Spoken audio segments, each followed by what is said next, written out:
Hi viewers, welcome to ആർക്കേസ് channel. ഇന്ന് നമ്മൾ തയ്യാറാക്കാൻ പോണത് പയർ ദോശയാണ് കേട്ടോ. പച്ചപ്പയർ. ഓക്കെ, ഒരു ബൗളിൽ 2 കപ്പ് ഇഡ്ഡലി അരി എടുക്കുക. അതിൽ 1 കപ്പ് പച്ചപ്പയർ എടുക്കുക. അതിലേക്ക് 1 സ്പൂൺ ഉലുവയും കൂടി ആഡ് ചെയ്ത് ഒരു 4-5 മണിക്കൂർ കുതിർത്ത് ഒരു മിക്സിയിലോ ഗ്രൈൻഡറിലോ ഇട്ട് അരയ്ക്കുക കേട്ടോ. കുറച്ച് ഉപ്പും കൂടി ആഡ് ചെയ്യുക. മാവ് റെഡി.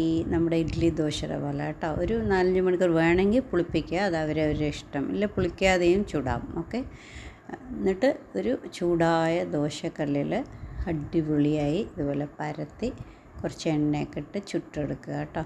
ഇത് നല്ല റോസ്റ്റായിട്ട് കിട്ടും. ഓക്കെ, നല്ല ടേസ്റ്റിയാണ് കേട്ടോ. വെറുതെ കഴിക്കാൻ തന്നെ നല്ല ടേസ്റ്റാണ്. കണ്ടോ, നല്ല ചോപ്പായിട്ട് നല്ല ക്രിസ്പി ആയിട്ട് കിട്ടും ഈ ദോശ.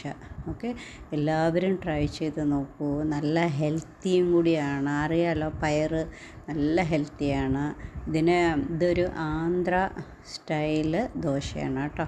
ആന്ധ്രയിൽ ഇതിനെ പെസറട്ട് ദോശ എന്നാണ് പറയുക. പെസറട്ട്, പയറിന് പെസറട്ട് എന്നാണ് അവിടെ പറയുന്നത് കേട്ടോ. ഓക്കെ, സോ ഈ ഹെൽത്തി ദോശ എല്ലാവരും ട്രൈ ചെയ്ത് നോക്കൂ. Happy cooking.